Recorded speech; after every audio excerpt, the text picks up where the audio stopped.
Hi, everyone. I'm Debbie Cheng, and today I am joined by Francesca Migliori, and she has had decades of experience working in e-commerce, fashion, and now a startup. But I'll let herself introduce her career and professional background. So, Francesca, thanks for joining. Could you please give a brief introduction of yourself and a little bit about your professional background? Thank you very much for having me, Debbie. As you can hear from my accent, I was born in Italy, and I fell in love with this country when I came to the US on a scholarship during college. And I decided almost immediately that I wanted to come and live here. And I did this right after graduation, basically, and I started my job in working in investment banking. And then after about 6 years of that, I decided to go to Wharton and then go work for corporations with the idea of then later moving back to private equity and venture capital and all that. I ended up taking a pivoting towards luxury and fashion, and I spent the next 20 years working in luxury and fashion. And now I realized as I was doing this job that what I really loved was operations and starting businesses and working with this very more company that are growing at a very fast pace. And that's why now I'm trying to pivot towards away from luxury and towards more startups and kind of going back to my roots, startups, private equities, and venture capital.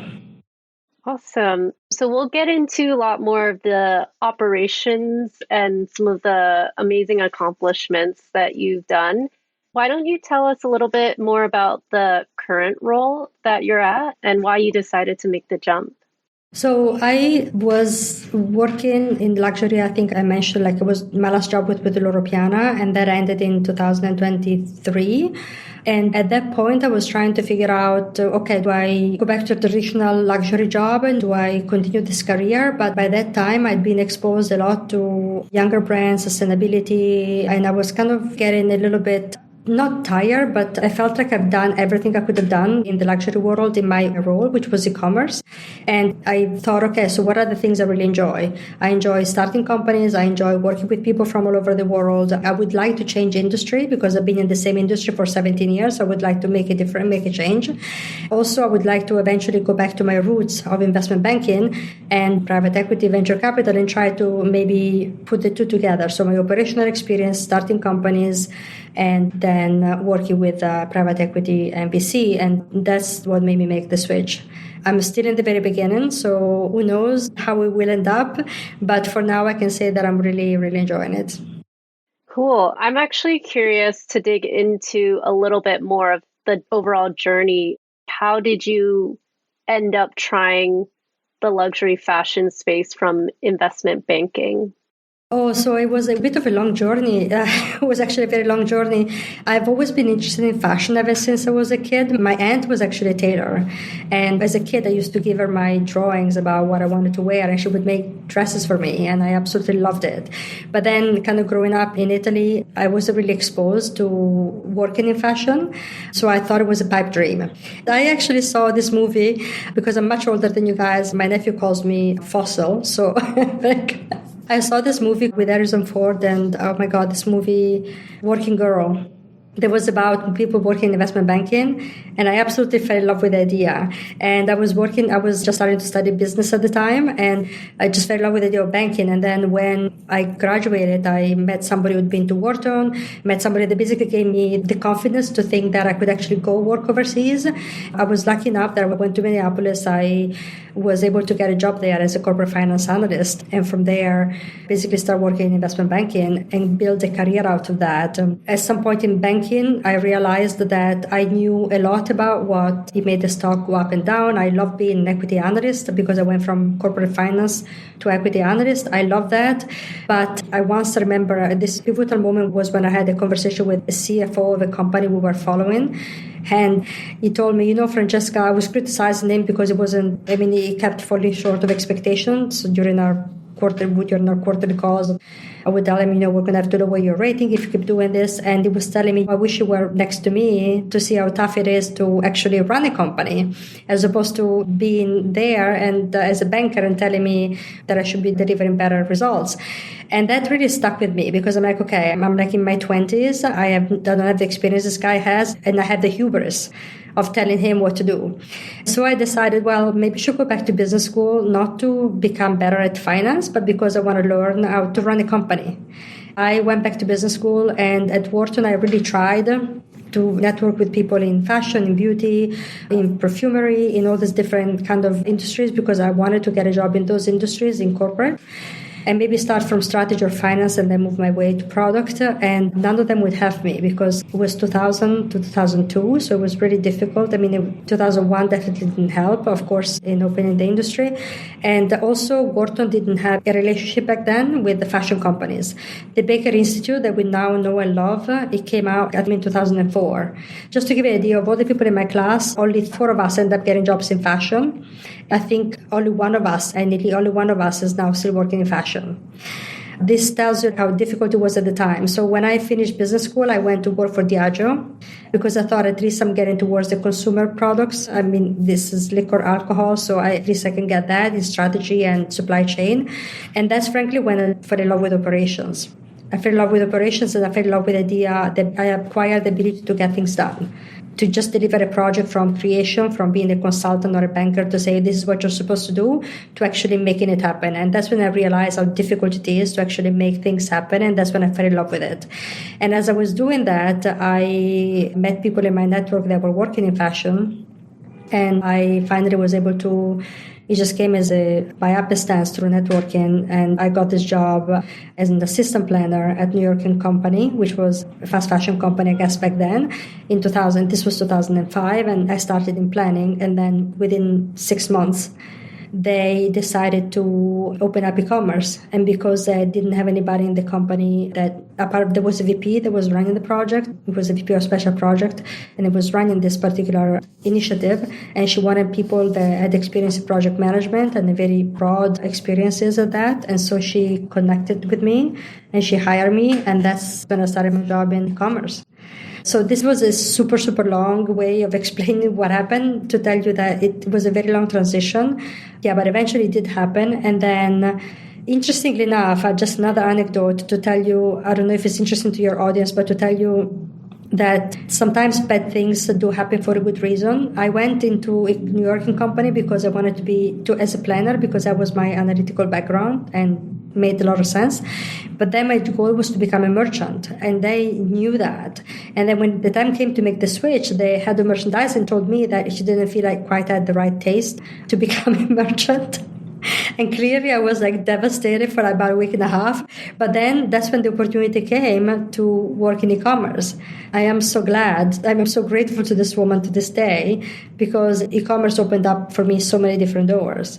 And again, we started with 2 people, me and the VP, and then we ended up having a team of 20, and we took the business from 0 to $65 million in sales in 4 years. And then at that point, Gucci came knocking, and they were looking for somebody who had experience in operations. And that's when I was hired, and I stayed at Gucci for 10 years after that. I love that you shared that story of how seemingly bad things in the moment can actually be good things. And your story of loving fashion at an early age is very similar to myself, because I wanted to be a fashion designer when I was 10 years old. And then I ended up doing more business. I studied business in undergrad, but I always had the dream of working in fashion, and somehow also made it into luxury through a kind of long-winded path. We both made it. So exactly, yeah. We both made it. Yeah, and I would like to say, never discount any networking opportunity, never discount anybody that, if you don't think you know them well, or even if you don't think they have nothing to offer. The saying, luck is when opportunity meets preparedness. And this is exactly the case. I was ready, and opportunity came knocking, and I was ready to take it. Yeah. It's just sometimes hard to see the long-term vision, but you just kind of have to trust where you're at and who you're meeting. And keep in mind what you really want to do, and try to, as much as you can, try to keep aiming in that direction. Mm-hmm. It makes a lot of sense. Maybe I could ask some very specific roles, and then maybe we could open up to like some stories organically. I was interested in people operations. For example, you were a VP of digital and e-commerce for North America at Loro Piana. I saw that you had restructured the e-commerce team. Maybe you can talk a little bit about how you built the team and then how you restructured it. No, of course. So the team was already there. So this was interesting because the team was already there when I joined the company, but it was a very isolated team. So it was a team that had been there for 7 or 8 years when e-commerce was started.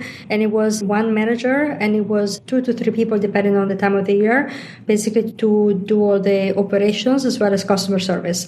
And it was in a basement of a building that we owned, and it was separate from the rest of the office. So this team never really had any kind of communication with the rest of the company. And what happened is that they had a website, but up to March 2021, they would actually receive, when they would receive an order, then they would go to the flagship in Madison, pick up whatever they needed, and then they would ship the order and they would make sure everything was in great shape. They would do the packaging. Basically, they were one small fulfillment operation and back office e-commerce operation. So they were dealing with risk, they were dealing with fulfillment, they were dealing with very small customer service. And in the beginning, the manager was also dealing with merchandising. So it was also deciding what would go on the site because it was not the full collection.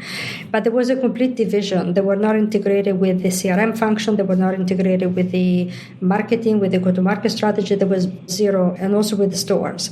When I came in, my first mandate was to try and figure out, so I was trying to educate them. So this is what e-commerce should become. So luckily, just before I came in, the chief digital officer for Loro Piana was hired, and he already made a big change, which was taking the fulfillment out of that office into the warehouse so that the fulfillment would be done directly and these people could just be responsible for the customer service. But then the team didn't like that, because they felt that, so none of them, by the way, had experience in e-commerce. All had learned the job. They all had learned the e-commerce on the job. They didn't really know how to go. When the fulfillment was taken away, they didn't really know what the roles could become.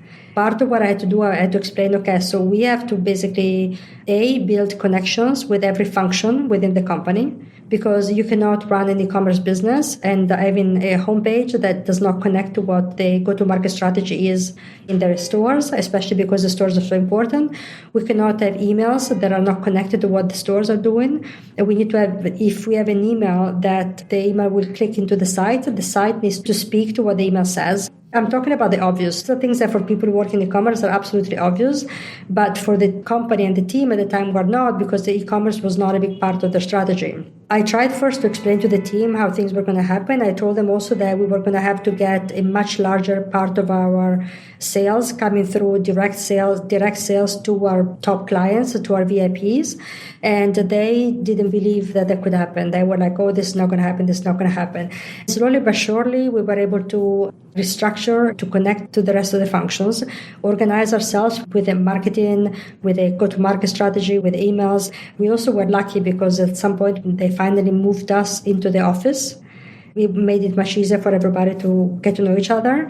And then the manager decided to leave, which was a good thing because the business didn't really need a manager. We needed to expand our customer service side. So we went from an operations with a manager team into a team that had a small logistics component that was making sure the warehouse was doing their job, and a much bigger customer service clienteling component where you would have a customer service manager for the call center to make sure that we would follow the same programs that the go-to-market team followed and the CRM team and the marketing team followed when they were reaching out to clients, so that we would be able to sell the collections online as much as and on the phone as much as we were able to sell them in the stores. We would have Zoom meetings as well as private client meetings so that we would be able to showcase the collections to specific clients and tell them what would be interesting for them. Actually, this program we started just 6 months before I ended, but in 6 months, it was able to increase our revenue streams by 12%.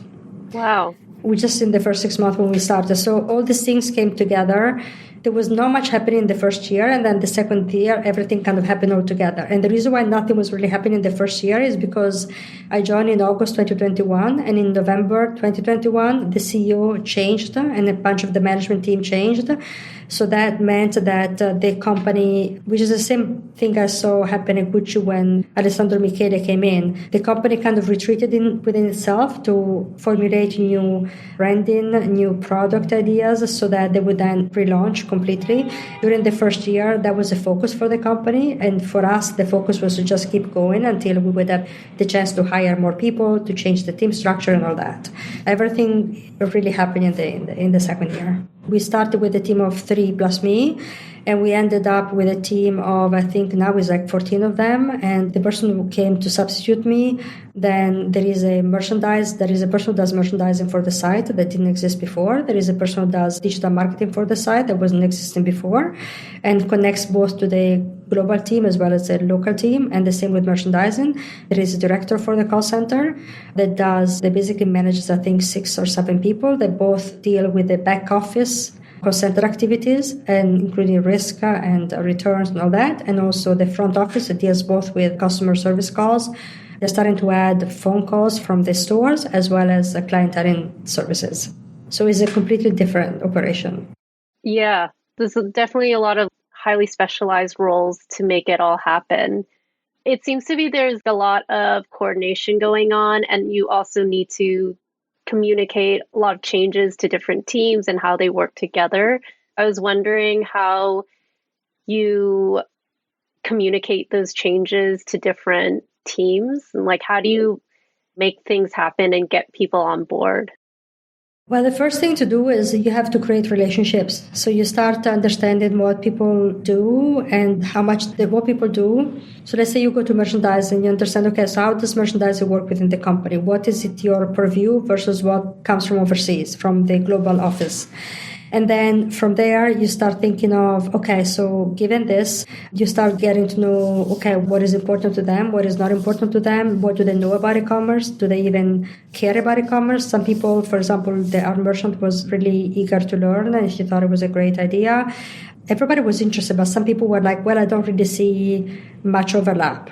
It was a bit of a hit or miss at the beginning. So clearly you want to start building relationships with the people that you know are going to be receptive and with whom you have more in common. So for example, for the marketing team, it made a lot of sense to understand what we were publishing on the website, because it would be also good for them. Because let's say if we tell you what's happening on the website, what we're selling, what we're not selling, what people are clicking on, is that going to then be able to help you in the store, understanding maybe what you should change in terms of the way you put things on the shelves, in terms of the way you highlight things in the stores. So there was a lot of information back and forth that we could share, and that was important. They started to see the value in that.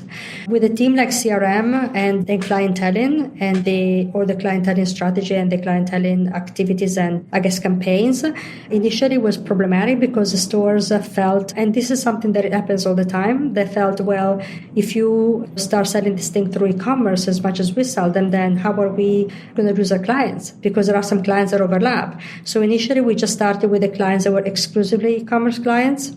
And even though there were less, that we still had enough to be able to make a difference to show that this could work. We also had the pilot when the store people, during the time they were maybe not working too hard, they would actually answer questions online via chat, questions that the customers had about specific garments and fit and all that. And that really helped.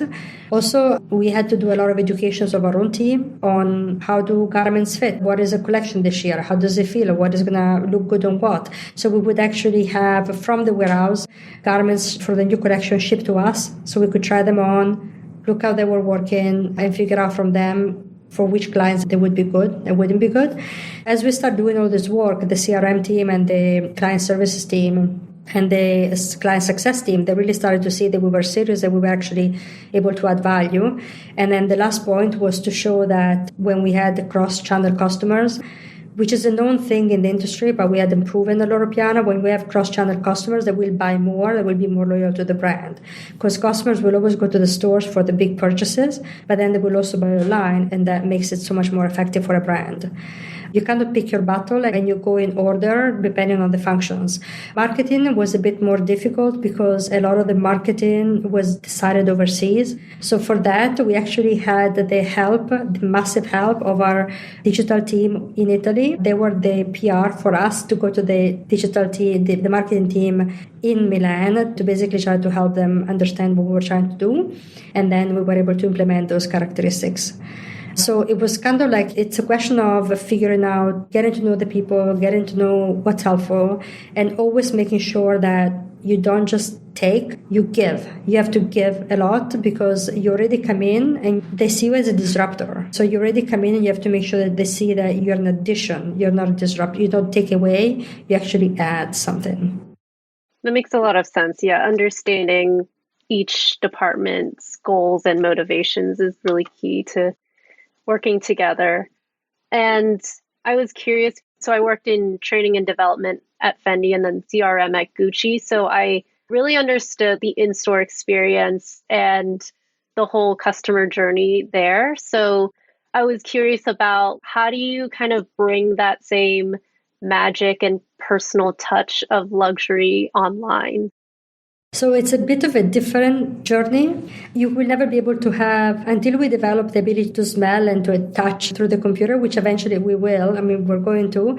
And even when we do, I think that the magic of being in the stores is not really what you should expect from online. But what you should expect from online is, let's say you are somebody, and we had a lot of this in Australia, and we had some of this in New York, and a lot of this at Gucci. You have people that don't like to come to the stores for a lot of reasons. Maybe they are new moms and they want to still dress great, but they don't have time to go around to different stores and they just want to do it online. Maybe you have people who cannot move very easily or are far away from the stores and they want to be able to shop online anyway. And we had a lot of those at Loro Piana. Or maybe we have people like we had at Gucci that maybe don't somehow feel comfortable shopping in the stores for whatever reason, and they prefer to shop online. This is for the person who shops mostly online. And what you do in this case, you start creating a relationship with them on the phone. You start contacting them for the campaign, so they start getting used to your name and who you are. And then slowly you have maybe you call them, and you don't call them with things that are not relevant. You go through their purchase history, you see kind of what they like, you try to build a profile in your head of what is this person like, and then you start tentatively to say, okay, so on this new collection, there is this bag that I think would pair well with what you bought last year, and I think it's something that, from what you told me, I believe you would like. Then from there, you grow and build and build and build, and eventually, as the customer sees that you're now trying to bullshit them and you're really trying to help them and you're really trying to build a relationship with them, they can become even friends. I mean, I have people I know who work with me in customer service and clienteling, and they actually become friends with some of their customers and continue to work with them for ages. It does become a very strong relationship, it's like the one you have in the stores. It tends to be a virtual relationship. And then what we also did this crossover program where we would have people, for example, for services we couldn't provide. So we had this executive that was living somewhere in the East Coast, but away from the store, but he would travel a lot. And so we were able to set him up with people working in the made-to-order departments or the made-to-measure departments. I don't remember what they were called. I think it was made-to-measure. And they would be able to come to those stores and get their custom gears made through the store. And we didn't mind that the order wasn't going to the store instead of coming to e-commerce. We actually loved that because it gave us a chance to say, you see, we're all to grow the company. We're not trying to just grow our own portfolio. And the clients would become a cross-channel client, so they would come to us for certain things and to the stores for others. Also, some of these clients would be invited to events. The ones that were more social, maybe lived far away, they were interested in doing that. Yeah, these are just a few examples of how you do it. And there's many, many more I can give you. Yeah, that example just really shows it's not just going from in-store and stealing those customers to online, but it can also create a relationship online and then bring them in-store. Yeah. And on top of that, there are sometimes, you would have, for example, tons of customers in certain areas of the country, and I don't want to go too much in detail because of obviously confidentiality reasons, but we would be able to then say, well, there's a huge amount of pockets of clients in this country, in this city, that maybe would justify you building a store there. Because these guys, they spend a lot of money, they have a lot of spending power, they're a great audience, they clearly love what we do, so why not? Yeah. It's a great way to kind of test a market and Yeah, see where you can exactly. go.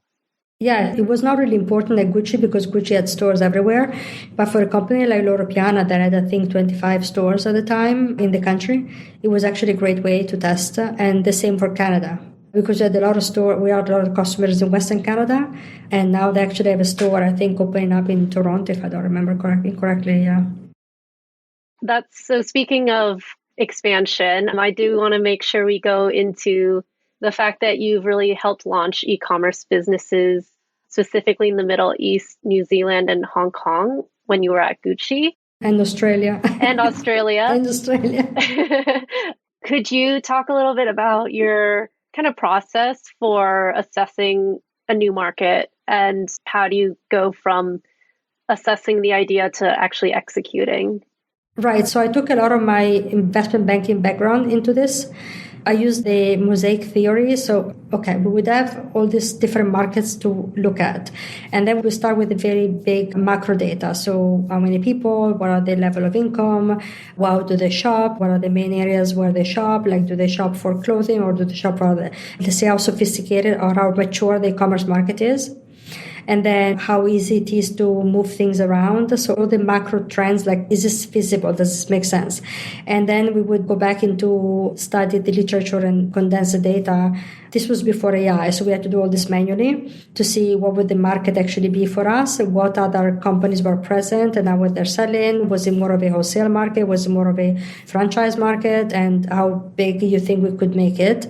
And then we would build, and this was a top-down approach, and then I would go back and build a bottom-up approach and say, okay, so considering how many units of inventory it takes to have a website that is full enough to be worth coming to visit, how many units of inventory do we have to have on a rolling basis? How many sales do we have to support this inventory? And does it make sense to share this inventory with different countries? Should we set up, and this is something that we never got to do because of the way our back-end systems were set up, but it doesn't make sense. For me, it would have made much more sense for certain areas to build one website that would service, just like we had in Europe. We had a website that serviced all the European countries. In the Southeast Asia area, for example, if we had one website to service all the ASEAN countries, it would have been great. But at the time, we were not equipped for that. So we started with small countries and then with the idea of then eventually unifying them. Then you put the two together and you come up with, okay, this is, because from the top down to the bottom up, you come up with different revenue numbers. And then you try to see how much they can reconcile. And if there's big issues, you go and do it again until you get to similar results. And then from there, you start putting together a P&L and the effort, as well as what are the vendors in the region that you can count on, what are the resources you can count on, where are the Gucci offices you can count on. Because all of this also has to do with our legal entities. You have to go through what are the legal entities, where will we establish the offices, which this legal entity, how many countries would it cover, how many territories would it cover, so how much revenue can we count on. And then from there you would put together a business case and have a bunch of contingencies in there, timing, and go on. So basically we go from, and then you would start the discovery phase from a technical perspective. You would do a gap analysis. Okay, so let's say you want to build a website there. What is the gap analysis? What do we don't have that is in this area? So for the Middle East, we knew that we had to turn the website around to make it Arabic. We knew we had to offer Arabic and English. We knew we had to change the way we did content because most of the content was not going to be allowed in the Middle East. We knew we had to add functionalities like cash on demand. We knew that we had to have a checkout only in English because we couldn't really have a checkout in Arabic because all the delivery companies like UPS that we had over there did not have Arabic in their systems. All this critical, this from macro to tactical things, then you go back into implementation. Once you're done with this gap analysis, then you can go back to the tech team and say, okay, so this is everything we have to do. And then you would put basically 2, 3, or 4 countries together and figure out, okay, which ones are the best options for us right now, and let's go and do it. So there's so much involved. And you kind of touched on the fact that you were doing a lot of this manually. I'm curious because you mentioned AI. What are the tools that you would use in AI to help in this process? Oh, if I had AI right now, so first of all, it would be so much easier to get all this research in, because what I used to do, coming again from my analytical background, I would go into 25 different websites and research and libraries, and You would call in favors to get reports from different companies, different consulting companies. You would do anything. Right now with AI, you can actually just go to 2 or 3 different AIs and maybe even build a bot that kind of gets you this information and keep refining it and keep going. And it would be so much faster to get all that. You would still have to do the work of putting it all together, top down and bottom up, but you would have access to information that is so much faster and so much better. I think you would also have much less anecdotal and much more data-driven access to the consumer's behaviors and desires. Do you think that it's better to have that more data-driven, or what are the things that they might get wrong that you still need that human? Well, that's why, so you still need the human insight. So that's one big thing for me in data. One thing I found is that, so big data is great because it gives you a foundation that you can then build on. But for example, maybe when I was at the tech conference, when we were in Hong Kong, we had this idea, because people in Hong Kong are, to convince them to not to go to the stores but to buy online, we would have to provide a concierge offering. To be honest with you, that was something that we had from anecdotal information that we picked up along the way. I think that if we had the AI and if we had a robust AI focused on getting the habits of the Hong Kong buyers, I think we would have so much more easily figured out that this was not the behavior, that this is not what they wanted, that in Hong Kong apartments are so small, so tiny, people value their privacy so much that nobody wants anybody to come in their place of work or in their apartment to actually ask them to try on clothes. That was something that I think with AI we would have found out much faster. And that's actually anecdotal information, but it goes to behavior. So that's why I was saying you have to look for both data that is about numbers, but also data that is about behavior. And I think the AI has a lot of data about behavior that we don't really rely on, but could actually be interesting, maybe not to give you your entire research, but to at least teach you how to ask the right questions. We only know what you don't know, and oftentimes asking the right question is really the most important part. I guess the background I'm thinking about is because I was a product designer and I did a lot of UX research and talking to customers. So I know there's always the data that you can find online, but do you do interviews to understand these behaviors that you just can't get through just looking at purchasing habits? Yes, so part of it was acquired through you would definitely always go to visit the markets, and you would try to talk to people and talk to people of different types. You would also talk to your vendors, because the vendors have a massive amount of information about customer. Like if you talk to somebody who works in fulfillment, they don't just work fulfillment for you guys, they work fulfillment for a bunch of other companies, so they do understand what people like and don't like. Then you you talk to everybody in the office and everybody who buys online, and you try to kind of get this experience yourself. And it's kind of like you're saying, it's anecdotal data that although helps you color everything you get from the big data. And that is really very important. And in that particular case, I don't know what went wrong exactly. This was before Loro Piana, and this was when, to your point earlier, we were still trying to replicate the experience in the store to online. And then at Loro Piana, that's when I really realized you have to create a different kind of experience, because online customers want a different kind of experience. And that, I think, would have worked much better. Mm-hmm.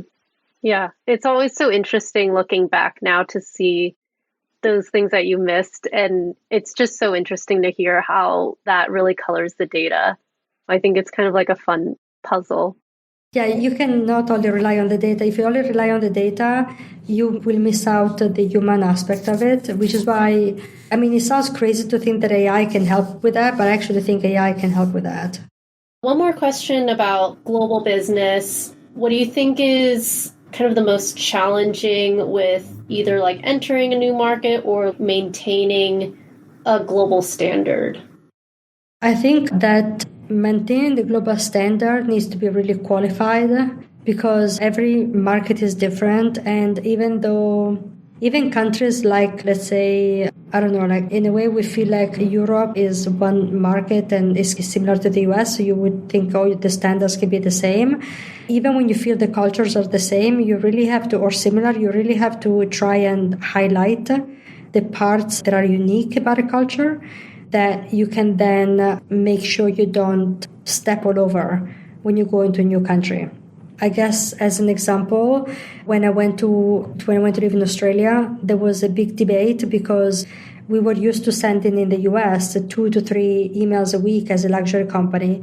And in Australia and as well in Hong Kong, they were like, no, we don't do more than 1. And we got them up to 2, but we didn't want to go beyond that. And the reason why they were saying this is because it's an invasion of privacy. Another thing was, for example, that so Australians, they didn't want to be disturbed. They didn't want anybody to call them after 6. They didn't want to be disturbed. They would call you during business hours. And that was like a big learn for me. The other big learning is when you go to we have to also understand the makeup of a country, because the US is fairly homogenous in the way consumers behave. But there are other countries, for example, like Australia, where you have a very large population of Asian origin and a very large population of Western origin, and they behave completely differently when it comes to dealing with e-commerce, when it comes to dealing with you as a company, and also when it comes to the services they expect from you. You have to maintain global standard in that you have to have a certain level of quality, but you also have to be adjusting your tone, because some countries are much more relaxed, much more casual, some countries are much more formal. If you use the same way of speaking to customers that you have in Australia to, let's say, maybe the British or the Germans, it may not work out quite as well. And also the Americans. You have to keep adjusting them. And by adjusting them, I don't mean lowering them. I mean adapting to the culture. So that's, I think, the answer to your first question. And that's the same with the best practices. So yeah, best practices, we talked about this with the email. So the best practices will change slightly in that. Let me give you another broad example. Let's say you're in a country where you have a very small, and I'm talking about e-commerce right now, you have a very small e-commerce website because you're just starting out, so you don't have a lot of things to sell. And the emails that they want you to send from global or the go-to-market calendars you receive have a lot more information on there that you actually have product for. You have to either decide, okay, you have to either ask them to allow you to use different images or different products, which sometimes they will, sometimes they won't, or you will have to reduce the number of emails you send out and maybe compensate with different kind of communication, or you may have to become creative and do more like clienteling campaigns that allow you to basically close those gaps so you can have something new to tell your customers, even though you may not have all the different products. An example of that, which to me was kind of funny, but it happened twice. It happened in Australia. It happened also in Hong Kong.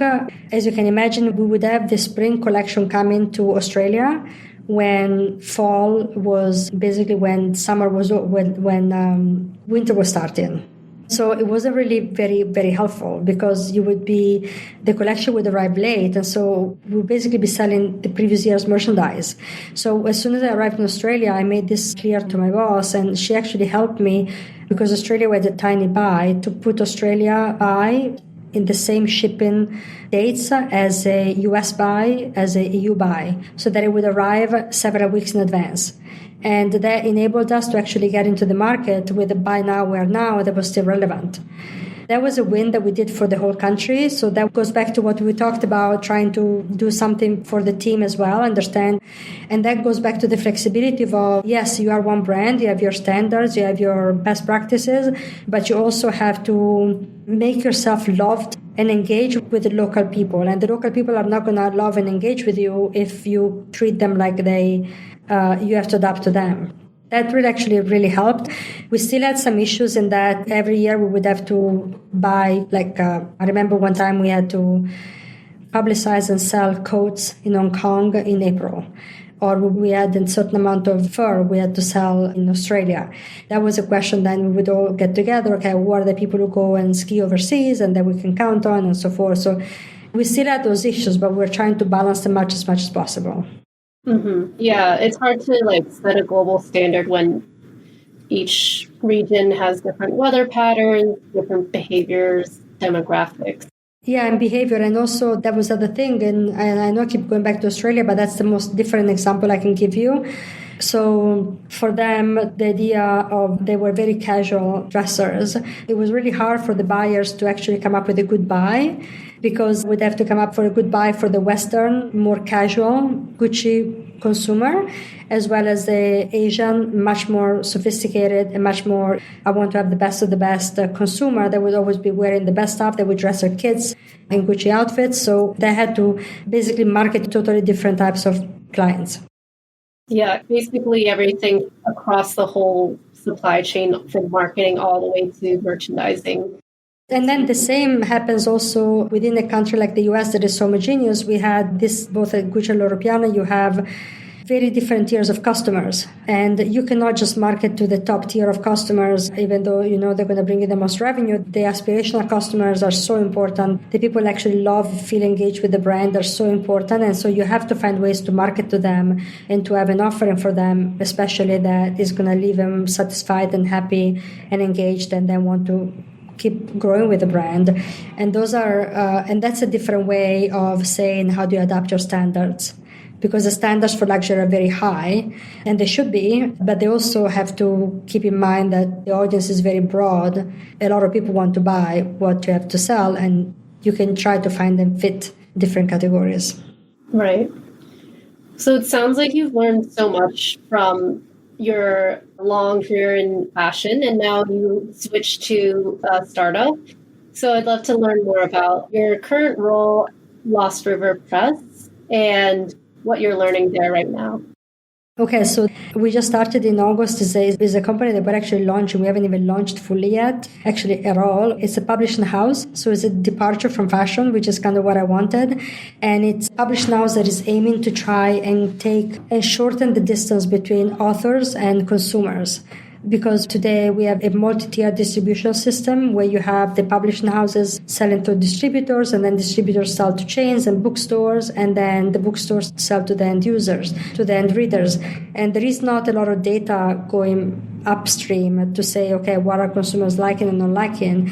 I'm sure you know there's been some dissatisfaction, which has created this additional industry of TikTokers and YouTubers that talk about books and talk about self-publishing, and they feel like they're being ignored by the publishing industry. So we're trying to kind of find a way to disrupt a little bit of this part of the industry and make sure that we have a much stronger relationship with the consumers, with the readers of books, as well as be much closer to our authors and make sure that whenever an author decides to publish with us, we are going to be providing them with the marketing and support and anything they need to make sure that the book has the best possible chance to succeed and the best possible audience. In general, we feel that there is an awareness problem more than a conversion problem.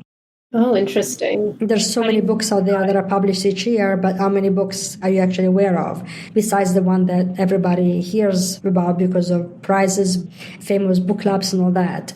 I think there's some statistics saying that the average book sells only 200 copies per year and the lifetime is 5,000 copies. And that is so sad way if you think about it, because I'm sure that there is audience for many more of these books. That's such an interesting problem to work on. It's very scary, though, because it's a massive problem to work on. But it's fascinating. What I love about this is that I'm bringing all this expertise I have in building team, in building for growth, in building for scale, and in basically being a jack of all trade. But at the same time, I'm doing this completely from the grounds up without having any support from a big corporations behind me, like a wonderful LVMH or a Loro Piana or a Gucci or a Kering that I had before. So every single vendor, every single contract, every single thing I do, it needs to be basically created from scratch. I mean, it's amazing. It's a lot of responsibility, so it's very stressful, but it's also amazing because it gives you a chance to learn so much more. I feel in a way that I'm living my career backwards because I think most people start with a startup and then maybe they go to bigger companies. I'm actually doing the opposite in my career, but I've always pivoted. This is like, I think, my fourth career, so hopefully we'll be okay. Yeah, I love that you're always staying hungry to learn and take on a new challenge. What is your advice on figuring out how to do something?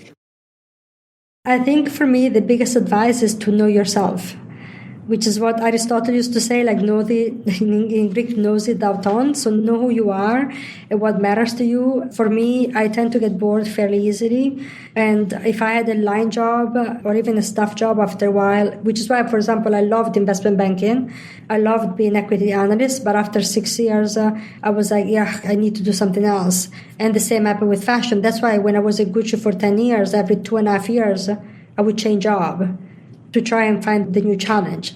I don't think it's good for your health necessarily because you're always learning, you're always giving your best, you're always putting a lot of hours in, but this is what I enjoy. I enjoy to always learning something new.